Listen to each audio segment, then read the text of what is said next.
So, good evening, everyone. Just waiting for more people to come along. But before we start the session, we'll have a moment's silence, please. And then I'll introduce the facilitator for this program. Thank you.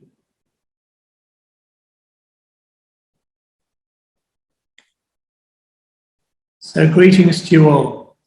It gives me great pleasure to introduce to you Dr. Vladimir Yatsenko.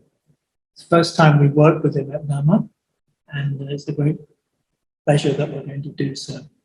He's the Director of Research at La Grace Center in South Carolina in the USA. Now, he's a scholar and an instructor of Sanskrit and Sanskrit literature, and an educator in Vedic and Vedantic studies.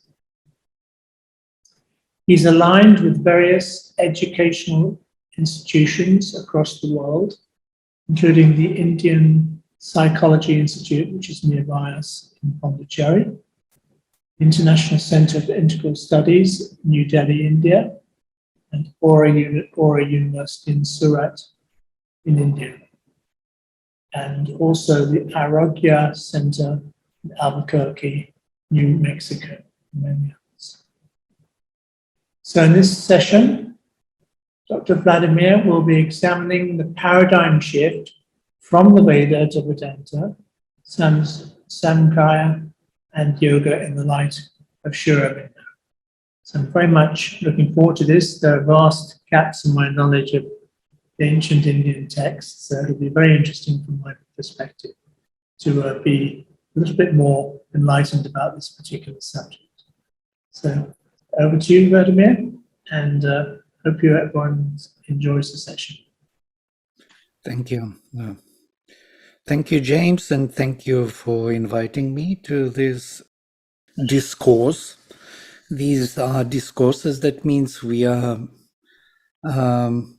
free to engage, to ask questions, to clarify things on the fly. So I will be presenting my topic first, maybe 10-20 minutes, if it is not very boring or very difficult, then, but you are free to interrupt, to come in anytime and clarify things.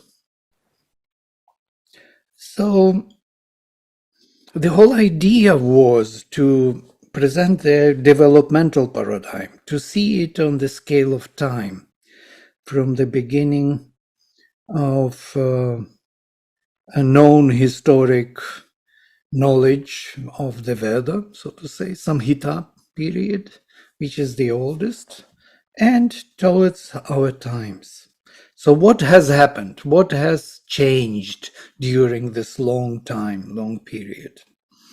So I prepared some PowerPoint presentation for us. Here it is. And we can see the time frame.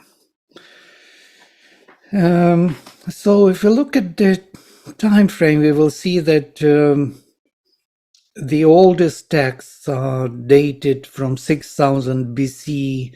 That was Tilak. His calculations of Taittiriya Samhita, which he found in the Taittiriya Samhita texts according to Jyotisha.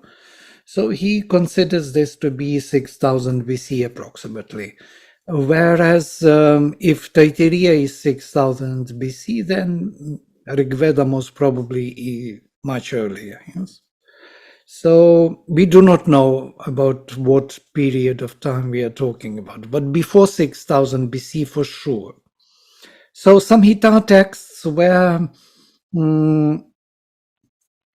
it's the whole literature. There are 4 Vedas, as you know. There's Rig Veda, Yajurveda, Sama Veda, and the Atharva Veda, 4 Vedas, and all of them are very archaic in their approach to knowledge. They have a very different epistemology than in the post-Vedic period. So then the new period of time comes, and that is Brahmanic period, but a period of the commentaries on the Samhitas. And all the Brahmanas are basically commentaries on the texts of the Shruti or revelation. Shruti means which was heard by the impersonal consciousness of the rishi. He prepared himself to receive this impersonal knowledge. So that which was perceived as revelation was commented upon by the following scholars, rishis, and the whole tradition. Tradition was built around these texts. Sri Aurobindo considers this to be a new stage for the development of Indian knowledge. So the first stage was Samhitas, which was the revelation. And we will speak about this more. Who are the rishis, why they are there, what they really represent for the humanity, and especially for the Indian knowledge, Hinduism, yoga, everything what we know about Indian psychology, philosophy, is coming from the Vedic rishis. They brought down this vision. We will deal with it in detail. And the second stage is this Brahmanic literature, where these texts were taken in another form. They were viewed in the framework of ritualistic application and mythological explanation. So basically, these experiences of the Vedic rishis, direct interaction with the gods or the higher powers of universal consciousness, and bringing them down into the action on earth, were commented upon in the form of the stories, myths, and finally ritualistic applications. So all the hymns were attached to a particular ritualistic action. So the whole life of the Brahmin was ritualized to the extent that he had no free time for himself. Every moment of his day and night was kind of assigned to a particular action of consciousness, which is quite interesting because it looks at the life of the human being from the spiritual point of view. But this ritualism made its shift away from the knowledge as experience towards the knowledge as the convention or tradition. And so Sri Aurobindo also speaks about the stages, or the ages, as he calls them. And so the first symbolic age is most probably assigned to this Satya Yuga, or the time of the Samhitas, and the typal age is the age of when the types were created from those revelations, and these types are the ritualistic formations of the Brahmanas. And finally, we move towards the conventional age, where, as Sri Aurobindo says, the cloth became more important than the one who is dressing, wearing the cloth. So the appearance, the presentation became more important than the truth which it presents. So this is the conventional age, and finally we come and arrive at the individualist age of the Kali Yuga. If we compare them with the Yugas, that would be Satya Yuga, Treta, Dvapara, and Kali Yuga. Quite interesting that they fit into this way of thinking. We can also compare these four with structures of consciousness of Gebser. Gebser also spoke about archaic, magic, mythical, and mental structure of consciousness. So the mental structure of consciousness is the most critical. It belongs to our Kali Yuga time. So, but this is a general formation which we have to understand in order to see how the knowledge paradigm shifted from one particular formation to another. And still, I want to say that all these shifts, once we understand what languages they use, what approaches they use, epistemologies, we will see that they are talking about the same knowledge, the same fundamental integral vision of reality. And this is something very interesting. Sri Aurobindo speaks about synthesis of knowledge. So the first synthesis was the Samhita synthesis, belonging to the Vedas. This was the great synthesis of knowledge. Then next was Brahmanic attempt to synthesize, to make it meaningful in the holistic sense, all the bits and pieces of knowledge. And it was put into the mythological and ritualistic context. So the Dinacharya, as we know, yes, the whole view of the time was created in Ayurveda on this ground also. So the Jyotisha started to play its role, the stars, their time, the timing of the year, the seasons, different involvements during the time. So all this comes within this Brahmanic period of typal age, of the creation of the types or the rituals.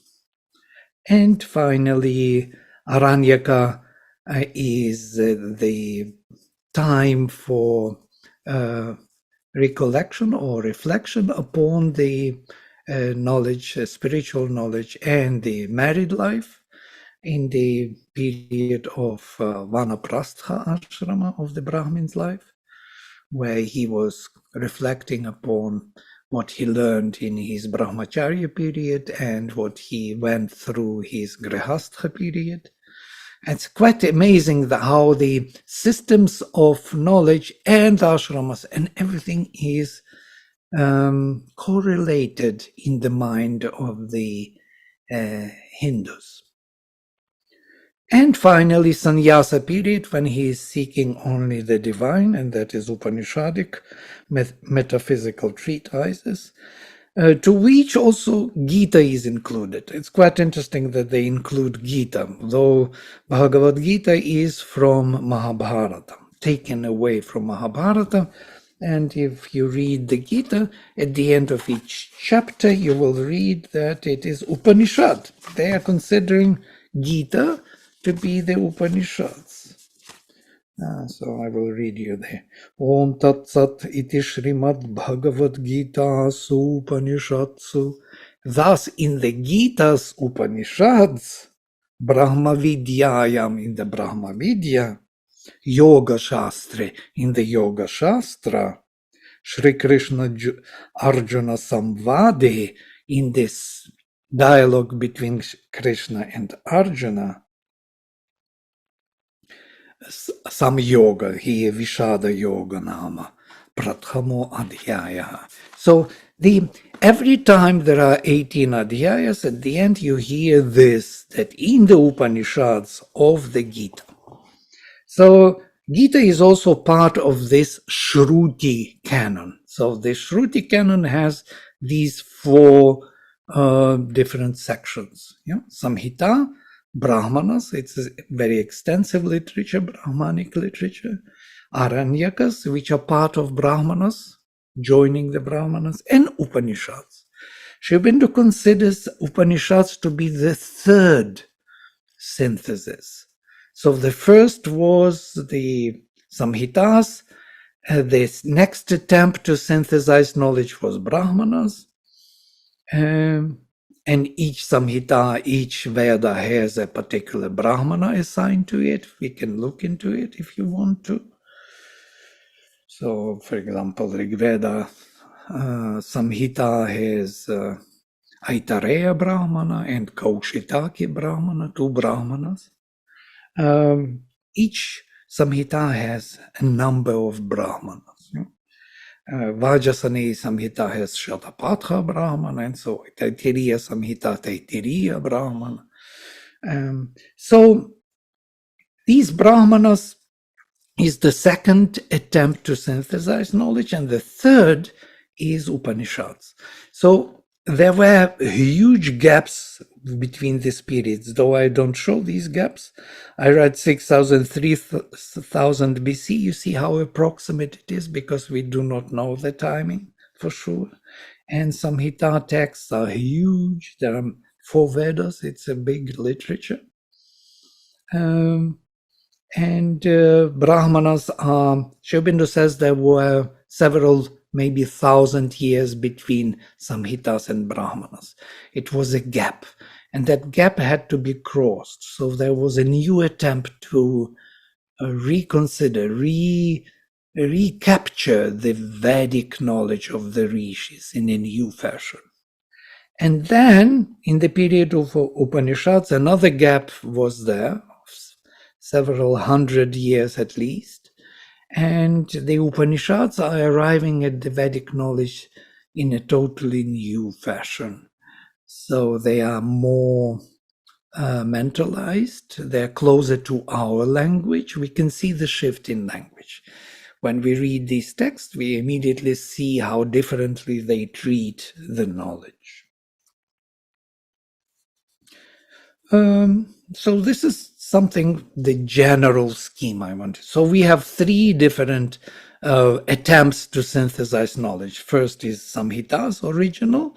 Second is Brahmanas, recapturing this knowledge in ritualistic and mythological formation. And we will see these explanations there in Brahmanas. And finally, Aranyakas are in between. And finally, we are shifting towards purely metaphysical approach to knowledge in the Upanishads and the Gita.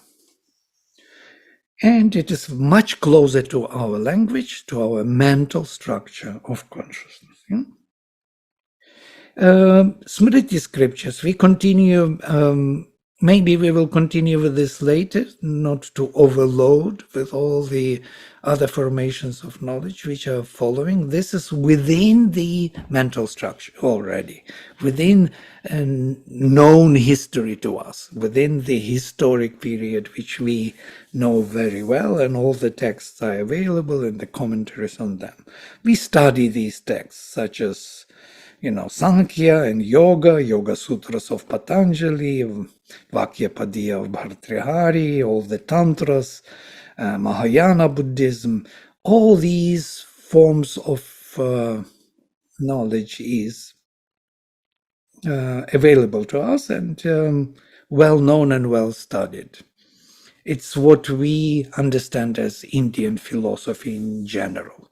This is the literature of Indian philosophy. But the preceding formation is much more important. Here, Sri Aurobindo speaks about one more synthesis of knowledge, and that is Tantra. Tantra, here it is. Tantra started with Puranas, but there are 3 different sections: Shaiva, Vaishnava, and Shakta. So they belong to 3 different, so to say, godheads. So Shiva, Vishnu, and Shakti. And there are many more varieties, smaller varieties in between, which we don't even touch in this introductory course. Now, what I wanted to say that in the Samhita period, the approach was experiential.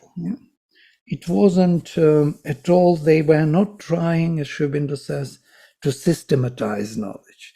They didn't bother to satisfy the mental logic or try to, to create asymmetries which would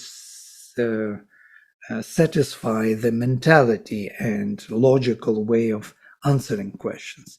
They were dealing with the reality directly And they call these higher powers of consciousness gods. They give them names. And we will look specifically into the structure because it's very important for us to see how it is being maintained through other structures, changing the language, changing the approach, but the knowledge will be the same.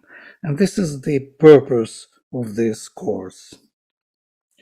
There's something else which I wanted to share with you before we go into the discussions, and that is the archetypal way of thinking in Indian tradition. This archetypal way of thinking was formed within this Brahmanic period of ritualism and mythological creation of myths. So we can see a very interesting correspondence of the ways of thinking. For example, ashramas. There are 4 stages of the Brahmanic life. First, he starts with the studies of the Veda, Brahmacharya. Brahmacharya is actually the following the Brahman. Brahman is not the spirit. Brahman is the Veda, the word. In the Vedas, Brahman means the hymn. Yeah? Brahman is the mantra which is rising from the heart. So this kind of learning the Veda is Brahmacharya. Later it means totally different thing. It means, freedom from the sexual life. But because in this period of studies there was no married life, that's why it was associated with this particular activity. But truly speaking, it's a study of the Veda. So at the age of 6, the boy was introduced to the Vedic studies by initiation, Upanayana so-called. He was whispered to his ear the Gayatri mantra, was given the thread over the shoulder. Indians know about this very well. And was introduced to the Gurukula. In the Gurukula, he was staying with Guru and studying the Vedas by heart. His purpose was to learn all the texts perfectly by heart. And it's a number of texts, a huge number.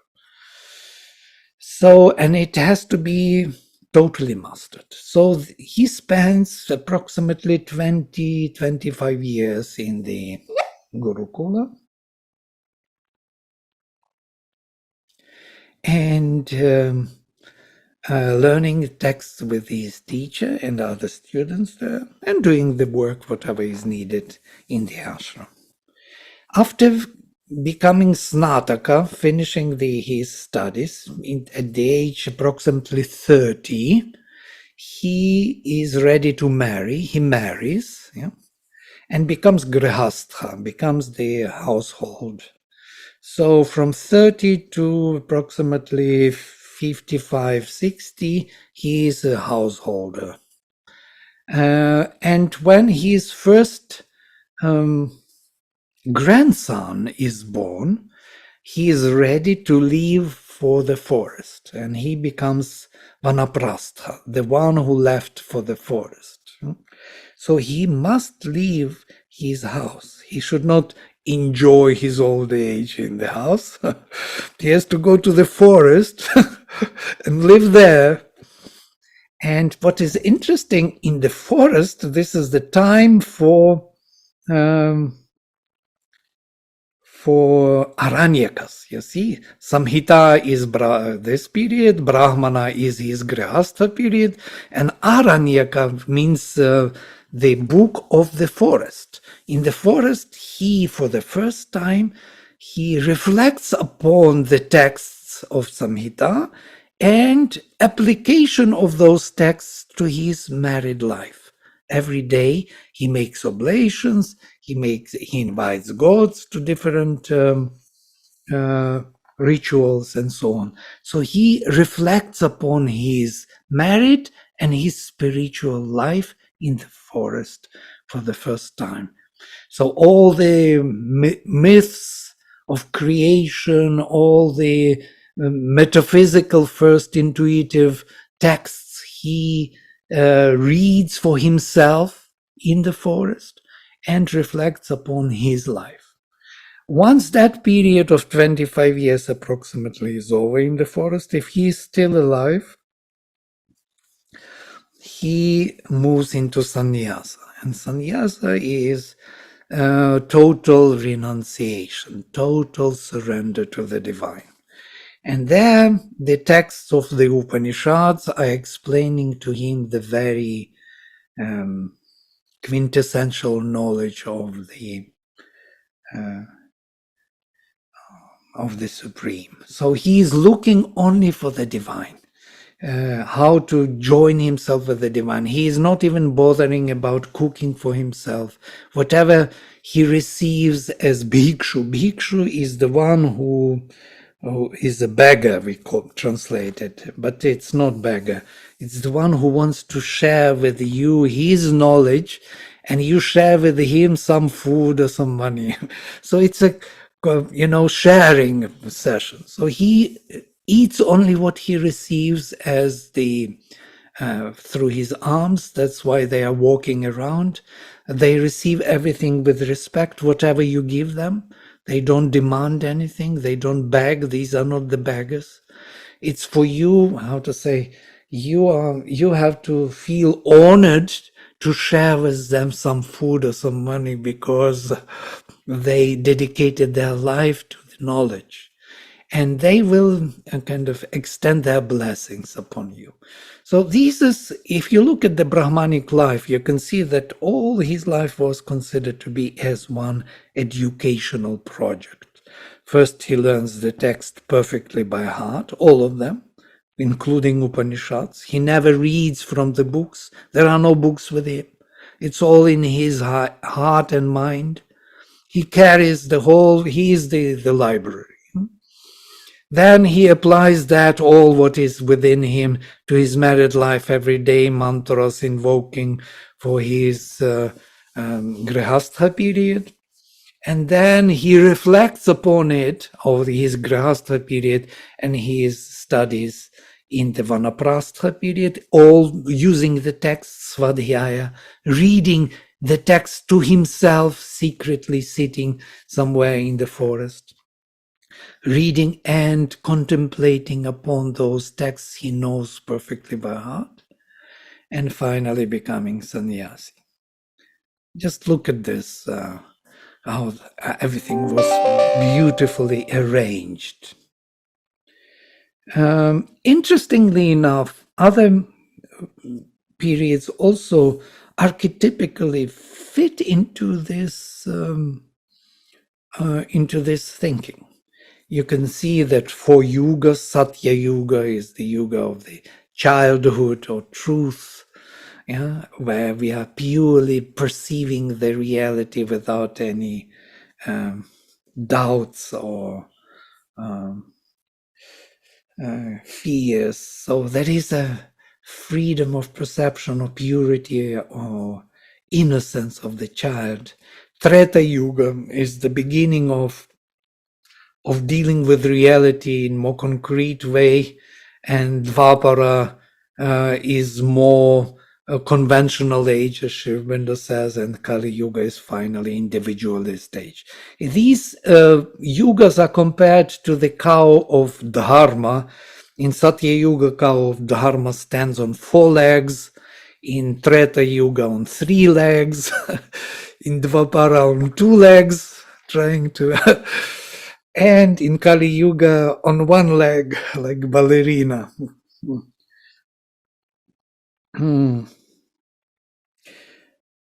So, if we compare also to Varnas, to the 4 Varnas, we have Brahmanas, Kshatriyas, Vaishyas, and Shudras. We have also Purusha's body described in Purusha Sukta in the Rig Veda, that Brahmanas became Mukham, his mouth became Brahmanas, the priests, his bahu, the shoulders, and the arms became his Kshatriyas, the power, the kings, his urus, his torso, and productive, this digestive productive system became Vaishyas. The Vaishyas means people, the exchange of energy, the bringing to birth, the creation and bringing to birth children. And Shudras, padas, feet, which are supporting the whole system, Purusha, to move and to act. So you can see these four elements in our body, which are associated with four different realms of knowledge, approaches to knowledge, or approaches to reality, let us say. These four will be later associated with the great Mahashaktis and with Sat, Chit, Ananda, and Vijnana, and with four great Mahashaktis, Maheshwari, Mahakali, Mahalakshmi, and Mahasaraswati.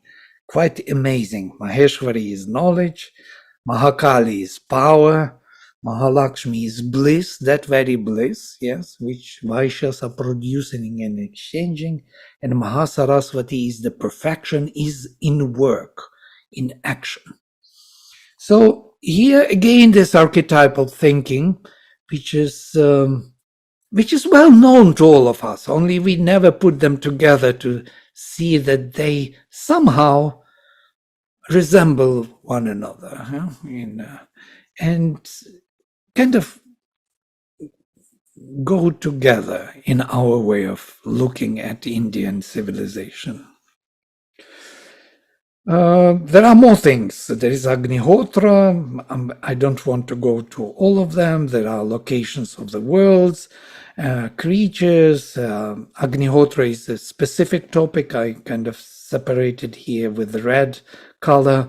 I have to explain it separately how Agnihotra is done. Okay, I will stop here for your reflections, questions, doubts, and then I will continue moving straight into the Vedic paradigm of knowledge, from which we will start our journey. This is my kind of brief introduction. The whole idea of going into the forest is complete renunciation, is it, Dr. Vladimir? Yeah. The whole idea of going into the forest is renunciation. Before total, yes, surrender. So going to the forest is not yet full renunciation. Yeah? I see. It's still a reflection upon that what happened in your life, upon the, so to say, life of the householder and that Gurukula life. So you have the text, you have the everything within you. Now you need time to reflect.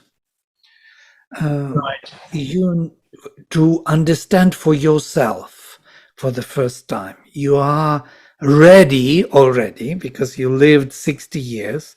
Now you're ready to try to comprehend what it is all about. Yeah. Amazing. When you're 60, you're ready to think over. Not before. Before you have to acquire knowledge, acquire action, be active, and now you are ready to reflect upon it. When does the brahmacharya period, the sexual abstinence, when does that take place? From 6 to 30, yeah. 6 to 30. It's also quite amazing because if you at 30 years you are married for the first time, you are quite strong man to from any point of view, from the point of view of health and from the point of view of productivity. So up to then, you have this abstention. Yeah, yes, absolute. Up to yes. 30. Yes. And afterwards, after 30? After 30, you are married. you produce children, and Okay. once your From 30 grandchild onwards. is born, I see. I see. It's interesting, isn't it? Yeah. absolutely, absolutely.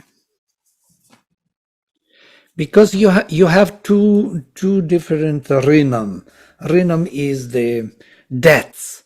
You have the debts for the gods, for your soul to develop, and the debts for pitris. You must produce progeny. You must leave the trace of your spiritual work in the genetic.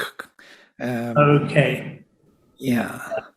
So whatever you tried, experienced, or endured, all the changes within genetic modification, you have to pass forward. And that's why Grihastha period is so important. Yeah, so at the age of 30, you go to the forest, yeah? At the age of 50 or 60, after your first grandchild is born, you go to the forest. Oh. Then you're ready to reflect. Oh, okay.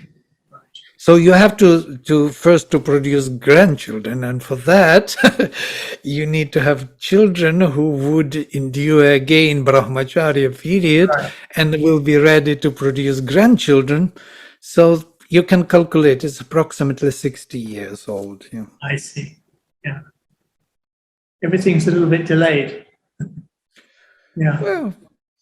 Well, I'm 61. I'm ready to go to Vanaprastha. Wow. Okay. Yes. Very interesting. Right. Question? Thank you. Yes.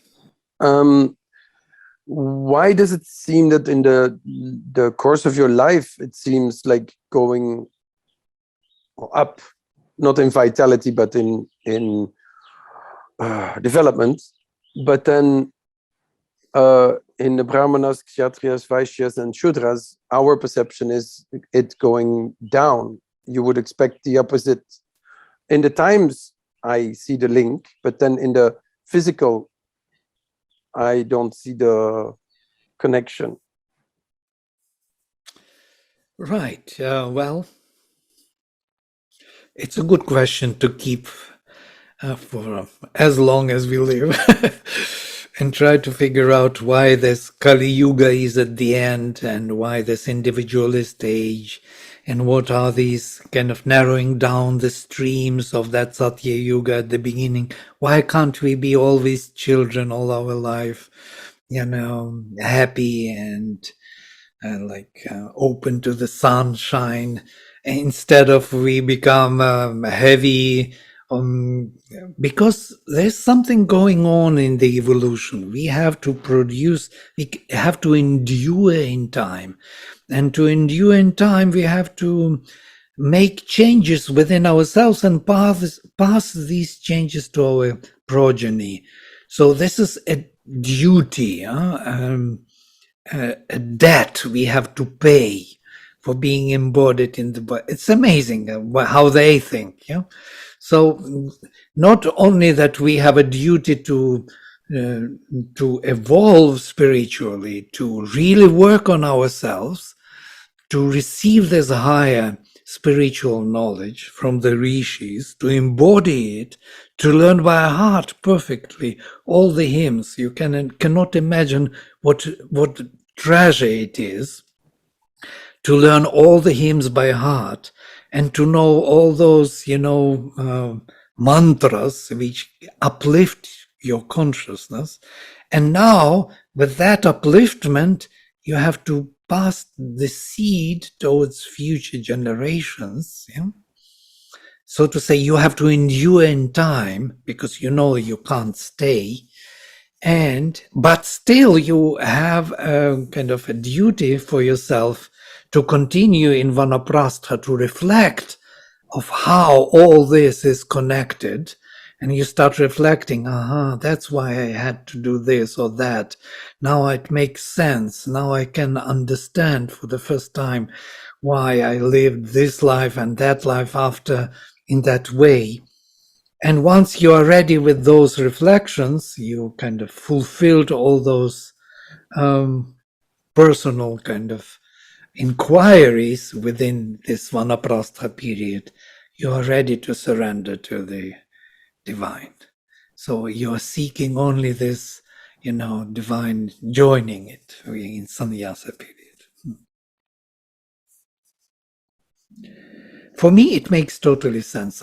When I discovered this system, I thought, this is a perfect system for the spiritual life, but not for the ordinary life. Ordinary life is viewed totally different. This is an educational project for the spiritual life.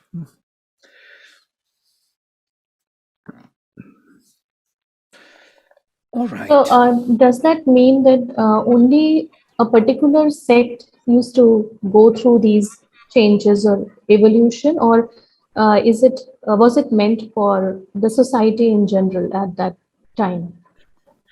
It was for Brahmins mainly at the beginning, but later, interestingly, Kshatriyas joined it, they started. So the distribution of knowledge in the Varnik system was such that on the top, the Brahmins had access to the Vedas, yes?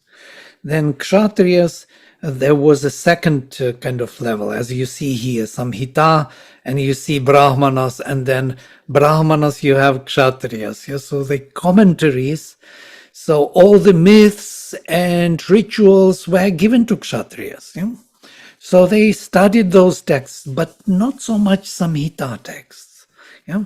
And then you see Vaishyas are already connected more mainly with Mahabharata, epic stories, Puranas. They were written for them, so to say. They also had access to some part of knowledge in mythological formation.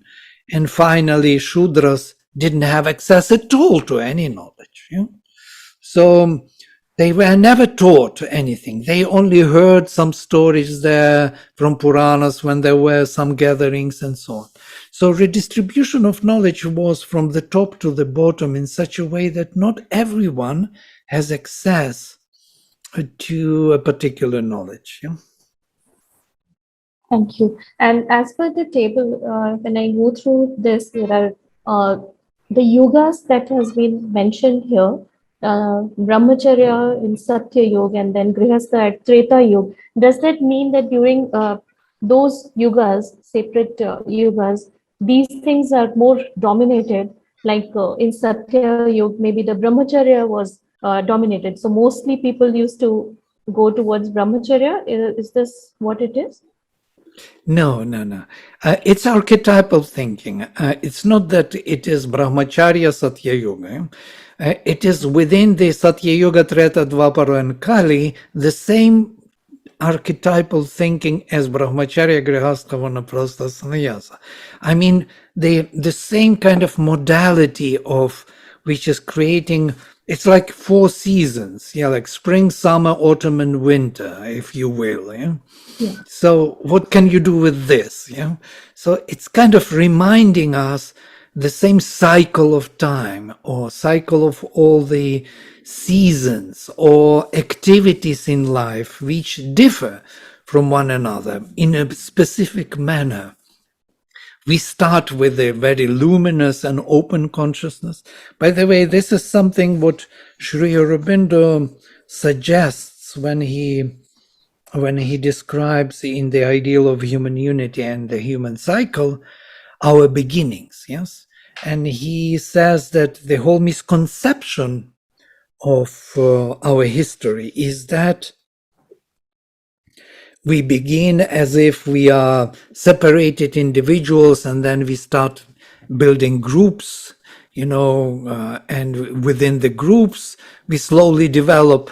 But he says that it's quite an opposite. We had a very luminous beginnings, yes, which, how he says this beautifully, we were social beings without society or something. I kind of don't remember exactly his words. So we lived within within the life of the society without being a social being, or we were a social being without the society. So we were not determined, as Mother says, to be religious, but renouncing all religions of that kind, you know. It's like a child. Child is free to experience everything. And is allowed to do everything and to play with everything. It's of that kind. So he had in himself certain qualities which later are becoming more and more veiled and kind of withdraw to. So on the surface, he becomes more and more preoccupied with his own arrangement of life, and his inequalities kind of fade away, as it were. Thank you. It's like from the childhood. Yes, very, very good comparison with the childhood growing to the adulthood and then finally becoming old and wise, but less and less capable of that freedom of experience. So this is actually very fascinating that we live till 60 to get that realization and then go towards Vanaprastha. Yes. It's Yes, very in fascinating. 60. For me too. I think only in 60 we are ready to really deeply, philosophically, Yes. psychologically think about the meaning of life. Before we are too engaged, too many energies are still to be experienced and fulfilled. And later, when we grow into this freedom from this, we tried everything, experienced everything, we have enough data to reflect upon. So I wanted to ask, sir, you're talking about the brahmacharya, all the ashrams. I wanted to know that at 6 years, a child was sent to the brahmacharya. So was it only boys, or was it also girls who were sent to the Only ashram? boys. So what happened to the girls? Where did they have access to this knowledge? And unfortunately, only through this interaction with their parents, with their husbands, they didn't have that because this formation took place in the Brahmanic period, yes, in the period of Brahmanas, when the ritualism, when before in the Samhita period, it was very different. Samhita, and you can also notice that in Samhita period there are no temples. Temples come much later. So there were, in the period of Brahmanas, the Vedis, the altars were built, yes. In these altars they made certain sacrifices, offerings, oblations, and so on, to the Pitris, to the gods. But in the Samhita period, even those are not there. There is only Svadhyaya. That means there is only the text which you use as the vehicle to uplift your consciousness. Yeah? So you are dealing with the text, then you start applying it to Vedis, building the altars, and then in your ritualistic everyday life, you do oblation in Agnihotra, you have the fire to make oblation to with mantras to invoke special gods and so on. And then later the temples appear. So those Vedis, those altars become the places of worship or temples. Temples come much later. And this is an amazing. We think about temples as if they were always there, but they come like 1,500, 2,000 years back. Yeah? Before there were no temples, there were altars, and before there were no altars, there was the being who is invoking the higher powers to transform his consciousness in life. Yeah? And that was embodied first in the rituals, Vedis, altars, and that was embodied in the temples. And you see how we are slowly separated from the inner to the outer. Yes. When the outer takes over. Yeah. So, sir, even during Vanaprastha, it is not the husband and the wife both going to the forest. Both husband and wife. Sometimes wives are left behind, as Yajnavalkya, you remember, discusses this with Maitreyi and Katyayani. He had two wives, and one of which wanted to inherit his wealth, his kind of material wealth, and the other said, I want to have a knowledge. Can you give me knowledge before leaving to Vanaprastha? And he gave her knowledge, this beautiful knowledge that it is not for the sake of the wife that the wife is dear, but it is for the sake of the self, Atman, that the wife is dear. It's not for the sake of the husband that the husband is dear. It's for the sake of the Atman that husband is dear. It's not for the sake of the children that the children are dear. It is for the sake of Atman that children are dear. It's not for the sake of the wealth that the wealth is dear. It's for the sake of the Atman that the wealth is dear. It's not for the sake of the all that the all is dear, but for the sake of the Atman. That was his teaching to Maitreyi, his wife, before going to Vanaprastha.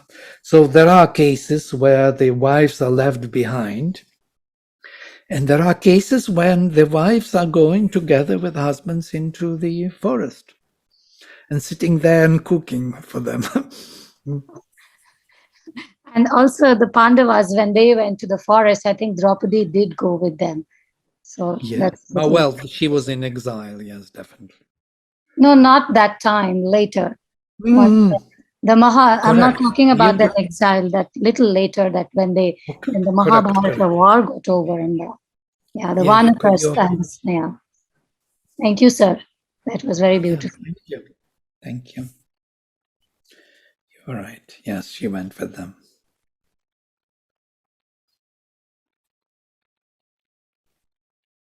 In the Samkhya period, where there, this we have to understand, not only rishis, but there are more than 30 rishikas in the Rig Veda.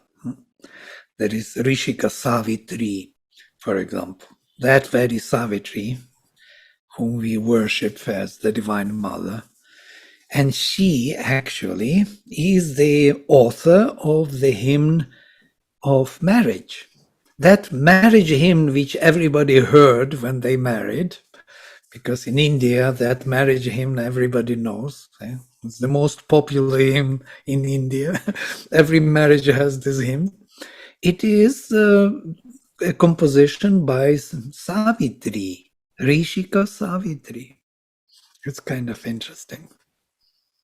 She's the most famous rishi in the Veda in India.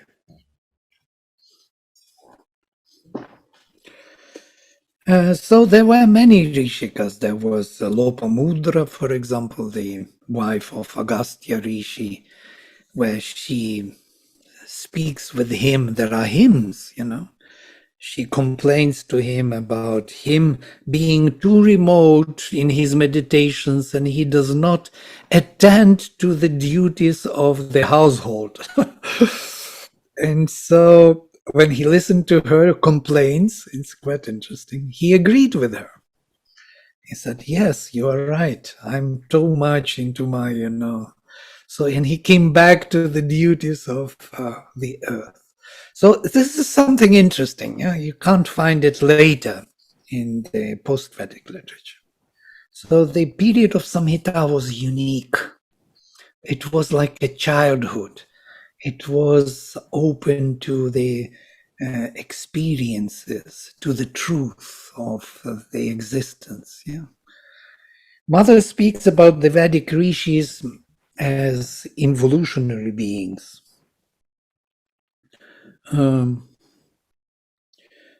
there is the whole passage I kind of prepared for you to read. She says that they are actually evolutionary beings.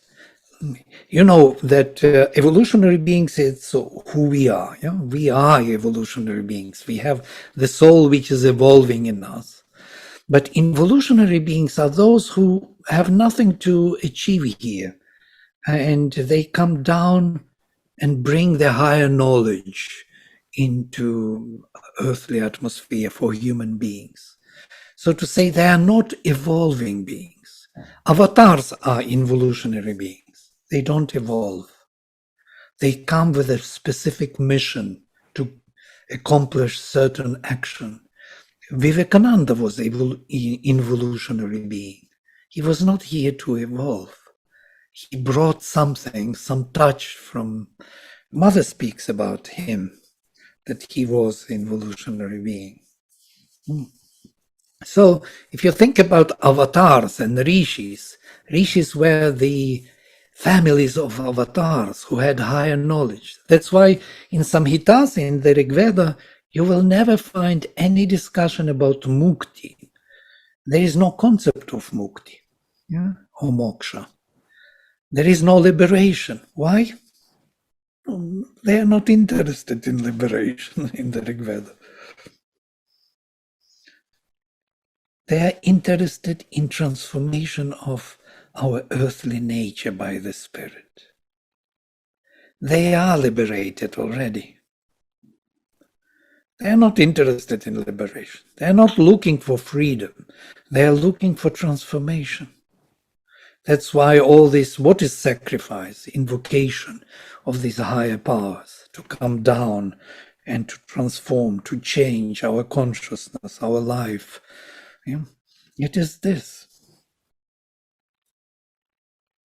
It's amazing. And then later it changes. And this shift of paradigms we have to see. When we become more and more individualistic, we are interested in our own salvation. Yeah? So we are looking for that way out, not way in. They are looking for, so to say, they have already unity and they look for diversity, as it were. And we have the diversity and look for unity, as it were. You know? So we kind of reversed. We are evolutionary beings looking for liberation and emancipation and way out from this imprisonment into the ignorance and darkness. And they are looking for bringing the light into this darkness, because they are light.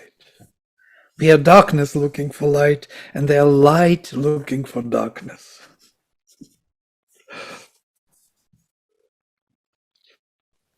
So this shift, this turn is important for us, because it will explain what happened to us and why the Rig Veda and the Samhitas are so important for us even today, because they give us the formation of this, how we originally should look at what we are here for. They give us some kind of a sense who we are, truly are.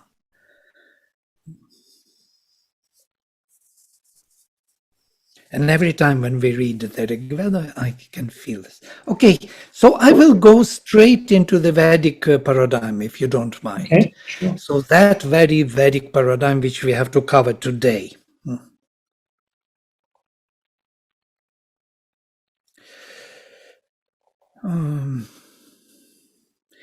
This is something I want us to arrive at today. So the Vedic paradigm, in the Vedic paradigm, the faculties of consciousness, and we are dealing mainly with faculties in these presentations. These faculties mean seeing, hearing, speaking, thinking, all this, our activities or instruments of consciousness were viewed as projected from the Divine Mother Aditi, yeah, Chit Tapas, Chit Shakti, infinite consciousness force. Or Aditi, yeah? That's her name. The supreme emanations of that consciousness force are called Adityas, the sons of Aditi or her faculties. Adityas. There are 7 of them: Varuna, Mitra, Aryaman, Bhaga, Daksha, Amsha, and Surya. You know something of it, yeah?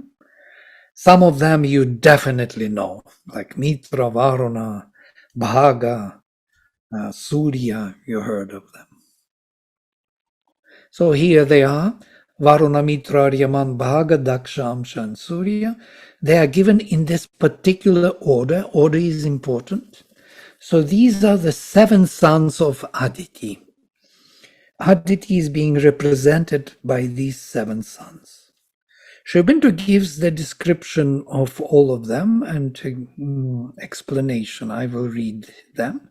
Varuna represents the vastness and of infinite being, Sat. These are the words of Sri Aurobindo. Mitra, luminosity and harmony of consciousness, Chit. Aryaman, the power of the divine tapas, energy. Bhaga, the bliss of the divine fulfillment, Ananda. So you can see Sat, Chit, Tapas, Ananda. So Varuna, Mitra, Aryaman, Bhaga is Sat, Chit, Tapas, Ananda. That later, what we know as Sat, Chit, Ananda, or Sat, Chit, Tapas, Ananda in the Tantric tradition, are already here as personifications or the gods of the Vedic system. It's important for us because at the end we will see how it comes together. So it is the same knowledge, only differently presented. And then we have Daksha, Amsha, and Surya, 3 more. And Sri Aurobindo speaks about the triple supermind as unity, many in one and one in many, and many, 3 layers of the supermind.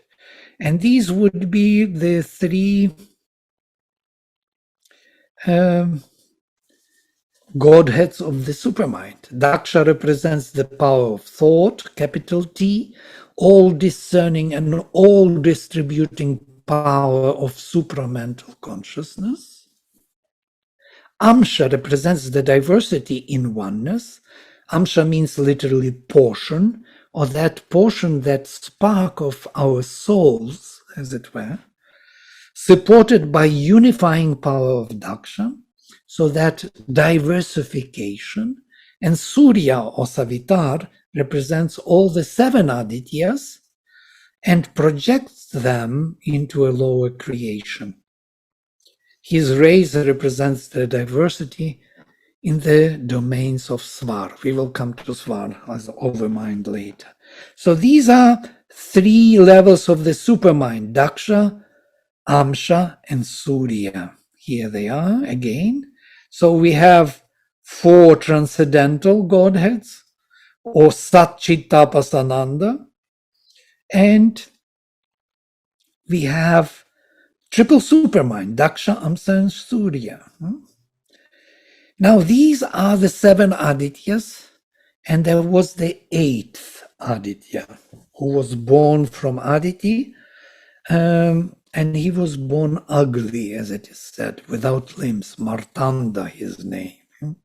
So when Aditi saw him being born without limbs, Martanda, dead embryo, as it were, it's the translation, under embryo, or the egg, Marta, dead embryo. So she left him with her 7 sons, and he was left alone. And his name is Vivasvat, or Vivasvan. And it's quite interesting because it is the luminous one. So that without limbs, dead embryo became the luminous Godhead. It was the sun stolen by the Titans and put into the subconscious cave, as it were. It is the projection of Surya into the subconscious or inconscient cave. And Vivasvat reminds us of the Lucifer here. Lucifer was the fallen angel, also luminous one. It's quite interesting that they both have the same name, Vivasvat and Lucifer. Absolutely, as if Lucifer is a translation of Vivasvat. In the Veda, there is a hymn where it is said that Agni is rising from Vivasvat, from the depth of the earth, from Vivasvat. So Vivasvat is is the sun in the inconscient, in the subconscious cave. If you look at our earth, we have a crust on the top, but in the center of earth, we have the sun, the luminous, the core. It's amazing. We have the sun outside and we have the sun inside, as it were, even physically. So it's not really something we do not know.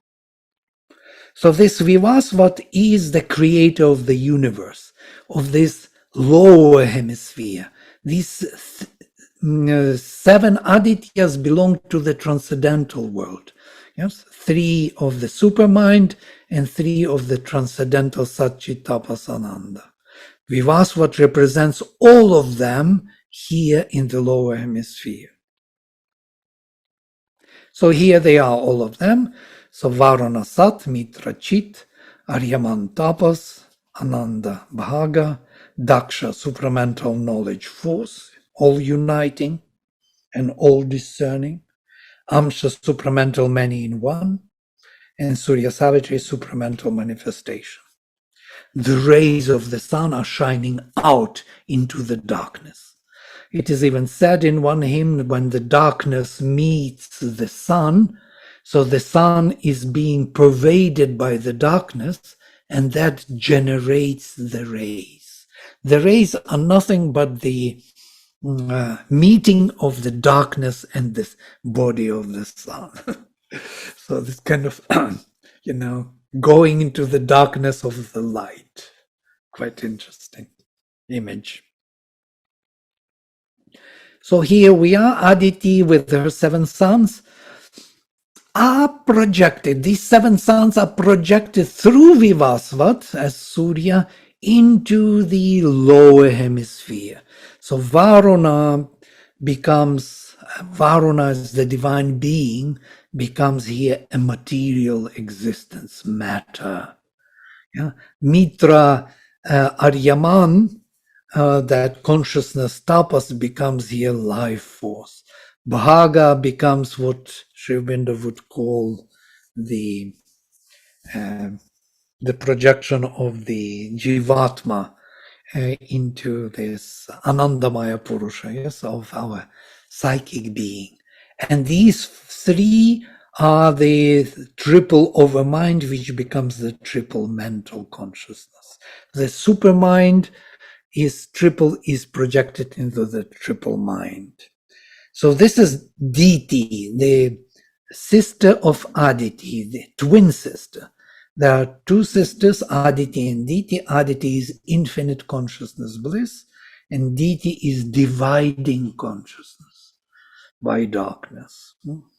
So these 2 lower and higher hemisphere. If you need to clarify something, you have to stop me. Otherwise, I'll go ahead. So Surya Savitri, that Surya of the supermind, as we know as supermind, Sri Aurobindo says this is the symbol of the supermind in the Veda. The rays of the sun thus build up the luminous planes called in the Veda Svar, the realms of the ray of the sun, luminous realms.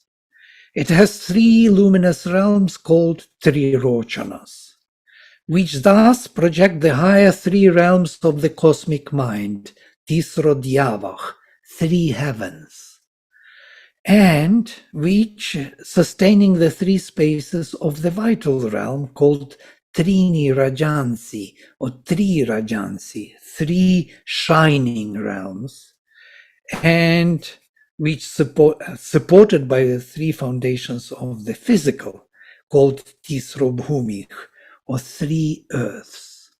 So you can see 3 luminous realms, 3 heavens, 3 shining realms, and 3 earths. Here the scheme, that what I wanted to present today.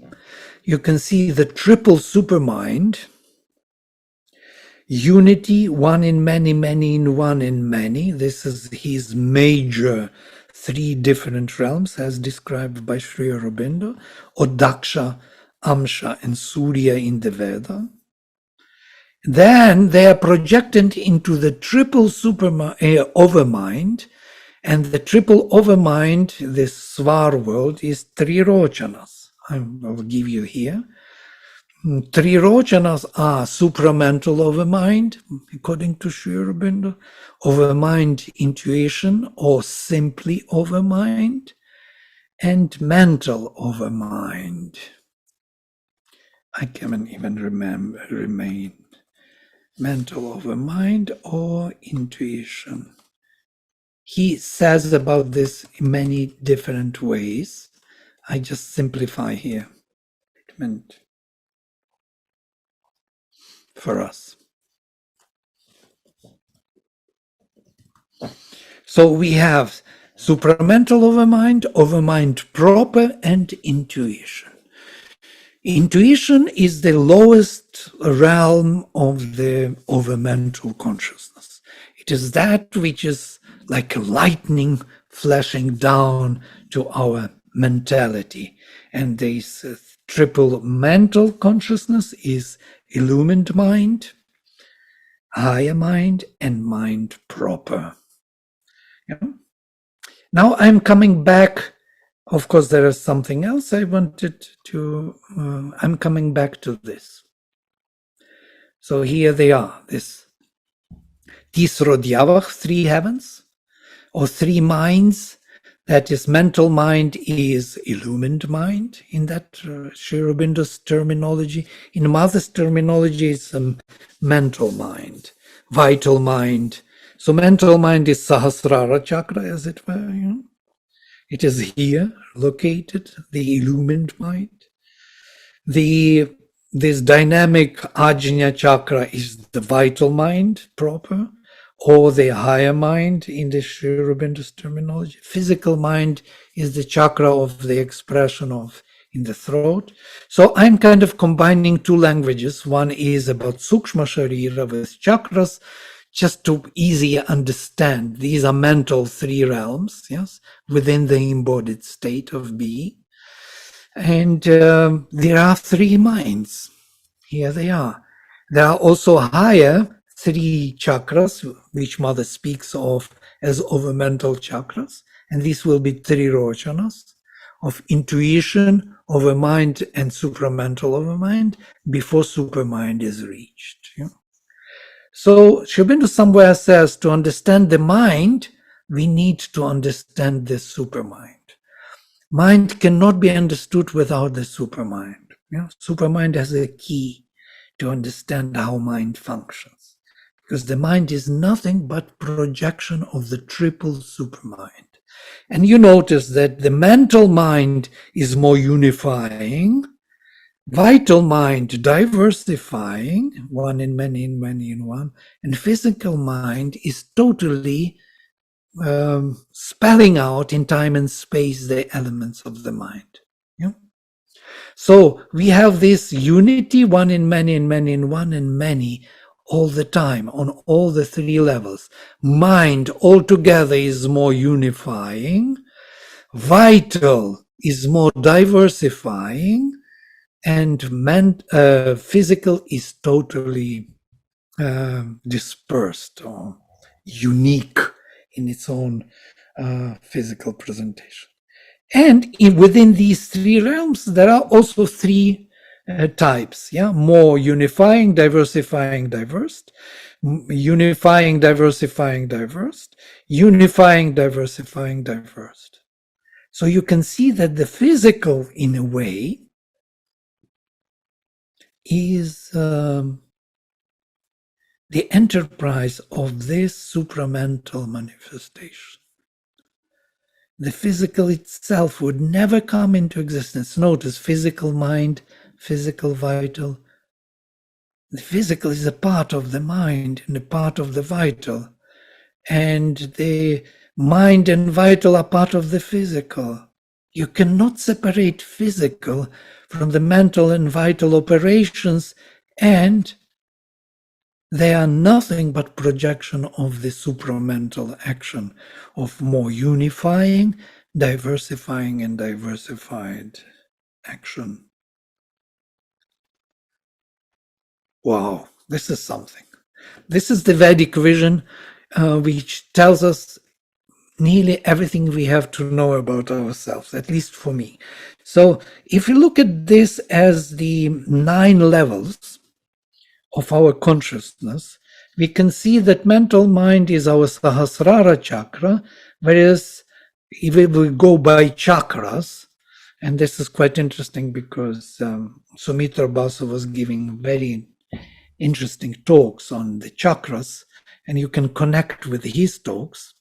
So then vital mind is this Ajna chakra, chakra of the third eye, as it were, or that vital mind. Can you imagine a universal mind with the vitality, with the impulse of the will? And physical mind, more expressing mind in the Vishuddha chakra. This is the head region. This is the torso region, where there is mental vital is more Anahata chakra. Vital is more Manipura chakra, which is quite reasonable. Yeah, that is the proper vitality, the impulses, the feelings. Whereas mental vital is more emotions, kind of painted with the mind, with the concept, with the unifying element. The emotions are the feelings with the unifying element. Yeah? And physical vital is more sensations, electrical impulses in the vital, in the physical body. Yeah? That is the Svadhisthana chakra. This is our torso. Yeah? Heart, navel, and Svadhisthana chakra. And then mental physical is our Muladhara chakra, which is the top of the legs and the beginning of the torso. On the level of the knees, there is vital physical, Mother says. There are 2 more chakras below Muladhara, which are never mentioned because nobody goes there. But there is on the level of the knees vital physical, and on the level of the feet, below the feet, there is proper physical. It's amazing. So we have 9 chakras in the embodied state, and Mother says there are 3 more above the head, and these would be 3 rojanas: intuition of a mind and supramental of a mind. And thus we have 12 chakras. This is the full constitution of our embodied state, which connect us to the triple supermind. And triple supermind, interestingly enough, is nothing but the projection of the Sat, Chit, Tapas, and Ananda. Again, the same triplicity is being projected. So Sat, Chit, Tapas, Ananda projected into the triple supermind, projected into the mental, vital, and physical, projected into the mental mind, physical mind, mental, vital, physical, vital, mental, physical, vital, physical. These are the terms brought by the Mother. Mother took them from the occult tradition of the Semitic tradition, of the Chaldean tradition. In the occultism, they study these levels by these names. Interestingly also that in the Veda, they speak about rishis who are called Navagva rishis, rishis of 9 rays. These are the rishis which wanted to break through to the supermind, and they have to invoke Indra, and Indra is the power of intuition, of that Vajra lightning which is breaking through from above. And they bring Indra with Ayasya Rishi and become Dashagva Rishis, rishis of 10 rays. So they join the Svar world. So they open up to the higher realms. So Navagva Rishis, rishis of 9 rays, become Dashagva Rishis, rishis of 10 rays. And this is the myth of the Rig Veda, very popular. Okay, here I stop, finally. If you have some questions on this vision of the Veda, which is important for us because it actually embodies everything else which follows.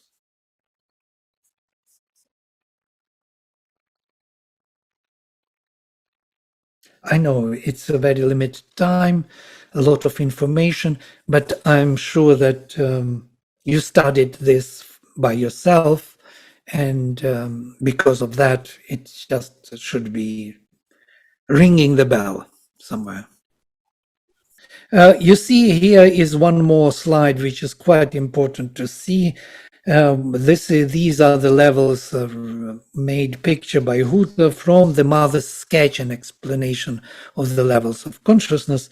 And here you can see that from the physical, which is red, blood red, yeah, inconscient is dark blue and nearly black. The vital is more purple, between red and blue, and then mental levels become blue, higher mind light blue, and illumined mind very light blue. And then look at the jump, intuitive mind.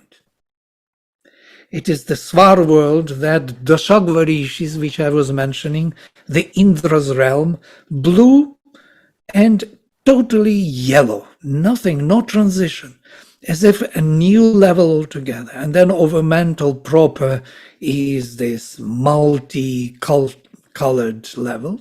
All the colors are there, like clusters of life, you know. And supermind is like liquid gold, Mother says, color. And then bliss is like saffron color of India's saffron, you know, the sannyasi. Interestingly, it's kind of rosy, but not totally rosy. Consciousness power is like silver, liquid silver. And existence is pure white, and unmanifest is pure white. And beyond all of these, Asat Sat Chit, there is some supreme person. The Unmanifest is what? Unmanifest is Asat. Okay. Asat, Sat, Chit, Tapas, Ananda, and so on. Vijnana, over mental realm, that is Svar world with intuition, then the mental proper. But what is interesting, that beyond Sat and Asat, beyond being and non-being, there is a person, the supreme person, Mother says. And she makes this picture. There is someone there which is neither being nor non-being. Purushottama, the one who always is. He can be and can be not. It is up to him. All right, this is a good spot to stop. And I just wanted to show you this shift. And if you want to read it in Savitri, you please read the canto, The Self of Mind, where Sri Aurobindo describes the shift from the mental, illumined mind level to the intuitive mind. And that is an amazing shift. All the experiential changes are there. And so it will explain to you how Indra works. He speaks about luminous finger which fell from above and showed. Which canto is that? Canto, The Self of Mind. Self of mind. In the book 2. Okay.